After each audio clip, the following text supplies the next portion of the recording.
जय हिंद। देखिए, ये हमारी एमपी पटवारी 2023 के लिए प्रैक्टिस सेट नंबर 8 है। सामान्य विज्ञान यानी जीके जीएस के सेगमेंट में टारगेट 25/25 और यहाँ पे हमने प्रीवियस ईयर और मोस्ट एक्सपेक्टेड न्यू ईयर के सभी क्वेश्चनों एमपी पटवारी का लिए हुए हैं एमसी की सीरीज़ के रूप में। तो आपको वीडियो को पूरा देख के लास्ट में कमेंट बॉक्स में कमेंट करके ये ज़रूर बताना है कि इनमें से कितने क्वेश्चन बन रहे थे। शुरू करते हैं पहले क्वेश्चन से। पहला क्वेश्चन आपके सामने है कि सिमलीपाल टाइगर रिजर्व किस राज्य में है। तो सिमलीपाल टाइगर अभ्यारण्य जो है ना, उड़ीसा राज्य में है। तो उड़ीसा राज्य इसका राइट आंसर हो जाएगा। अगला क्वेश्चन देखेंगे कि उस ग्रंथि का नाम बताइए जो मानव मस्तिष्क की मध्य रेखा यानी दो मस्तिष्क गोलार्धों के बीच होती है। ऐसी ग्रंथि जो दो मस्तिष्क के गोलार्धों के बीच होती है वो कौन सी ग्रंथि है? तो उसे बोलते हैं पिनियल ग्रंथि या पीयूष ग्रंथि।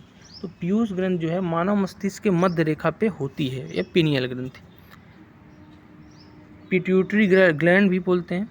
चलिए, अगला है कि वह पहले प्रधानमंत्री कौन है जिन्होंने दो अलग अलग निर्वाचन क्षेत्रों से चुनाव लड़ा और दोनों जीत गए। यानी कि एक बार में दो जगह से चुनाव लड़ा लोकसभा का और दोनों जगह से जीतने वाले प्रधानमंत्री कौन है? तो ये जो है ना, नरेंद्र मोदी हैं। तो नरेंद्र मोदी इसका राइट आंसर हो जाएगा। अगला है कि विश्व मधुमेह दिवस यानी कि डायबिटीज़ डे जो है, वर्ल्ड डायबिटीज़ डे प्रतिवर्ष कब मनाते हैं? तो प्रतिवर्ष याद रखिएगा 14 नवंबर को विश्व मधुमेह दिवस या वर्ल्ड डायबिटीज़ डे मनाया जाता है और 14 नवंबर को बाल दिवस भी मनाया जाता है। अगला है, पांचवा क्वेश्चन है कि भारतीय परिषद अधिनियम 1909 को किस रूप में जाना जाता है? तो भारतीय परिषद अधिनियम 909 को जो है मार्ले मिंटो सुधार के नाम से जाना जाता है। मिंटो और मार्ले इसमें इन्वॉल्व थे, इसलिए इसे मार्ले मिंटो सुधार के नाम से। जबकि 1919 को किस नाम से जाना जाता है? तो मार्टेनी चैम्सफोर्ड सुधार के नाम से 1919 को जाना जाता है। अगला है कि सितंबर 2017 में भारतीय सीनियर पुरुष हॉकी टीम के मुख्य कोच किसे बनाया गया? तो प्रीवियस ईयर, जैसा कि मैंने बोला, तो प्रीवियस ईयर की क्वेश्चन भी इसमें हैं। 2017 में भारतीय पुरुष हॉकी टीम के जो कोच बनाया गया था वो बनाया गया था सोजर्ड मारिजेने को। राइट आंसर सोजर्ड मारिजेने हो जाएंगे। 7वां क्वेश्चन है कि पहली पंचवर्षीय योजना लागू कब हुई? तो पहली पंचवर्षीय योजना जो लागू हुई है ना, वो 1951 में लागू हुई है और नेहरू जी के शासनकाल में लागू हुई है, जिसका मॉडल था हेरोडोटर पर आधारित। और पहली पंचवर्षीय योजना जो 5 साल के लिए 1951 से 56 के बीच आई, उसमें से कृषि पर फोकस था। जबकि दूसरी जो आई 56 से 61 के बीच, उसमें जो है आपका उद्योगों पे फोकस था। पीसी महालनोबिस मॉडल था दूसरी पंचवर्षीय योजना का। तो ये चीज़ें आप याद रखना। और अब जो है 1 जनवरी 2015 से योजना आयोग को ख़त्म करके नीति आयोग की स्थापना की गई। अगला है कि भारत में राष्ट्रीय राजमार्गों का सबसे लंबा तंत्र किस राज्य में है? यानी सबसे लंबा नेशनल हाईवे कहाँ है?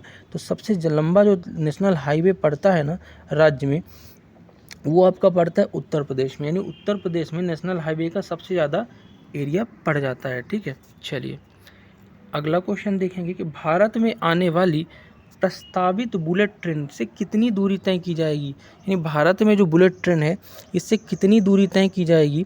तो इस बुलेट ट्रेन से जो है 508 किलोमीटर के लगभग दूरी को तय किया जाएगा। तो राइट आंसर हो जाएगा 508 किलोमीटर।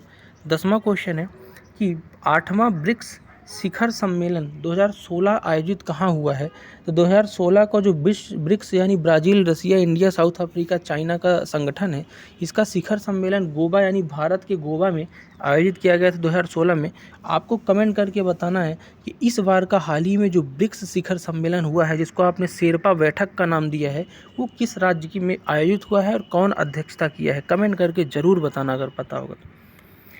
अगला देखेंगे कि जनगणना 2011 के अनुसार मध्य प्रदेश में सबसे अधिक आबादी वाला जिला कौन है? तो 2011 के अनुसार सबसे ज़्यादा जो जनसंख्या है ना मध्य प्रदेश में, इंदौर ज़िले की है।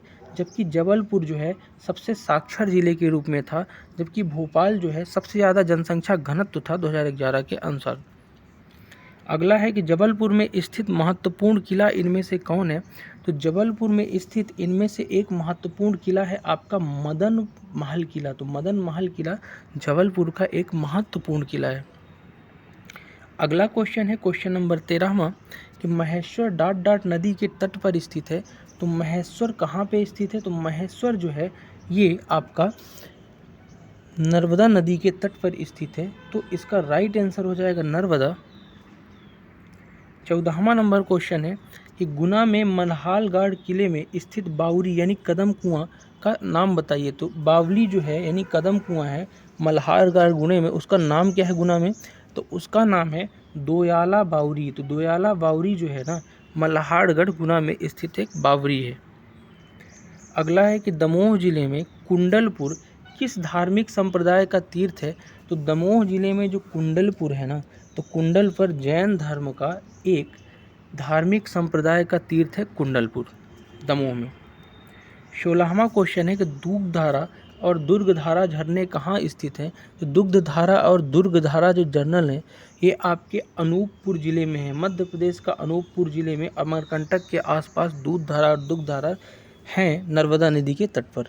ठीक है, अगला देखेंगे कि भारत छोड़ो आंदोलन कहाँ से शुरू हुआ? तो 8 अगस्त 1942 को गांधी जी के द्वारा भारत छोड़ो आंदोलन की शुरुआत तो की गई। अंग्रेजों भारत छोड़ो या करो या मरो का नारा दिया गया, लेकिन शुरुआत कहाँ से हुई? तो उस समय के बॉम्बे यानी मुंबई से शुरुआत हुई है भारत छोड़ो आंदोलन की, तो मुंबई इसका राइट आंसर हो जाएगा। 18वां नंबर क्वेश्चन है कि दलाई लामा जो तिब्बत के हैं धर्मगुरु हैं, ठीक है, ये किस चीनी प्रांत के निर्वासित नेता हैं जो भारत में रहते हैं? तो जो दलाई लामा है ना ये तिब्बत के हैं, पहले ही मैंने बता दिया तिब्बत। 19वां नंबर क्वेश्चन है कि 2017 में संसद द्वारा पारित अखिल भारतीय कर का नाम यानी टैक्स का नाम क्या है?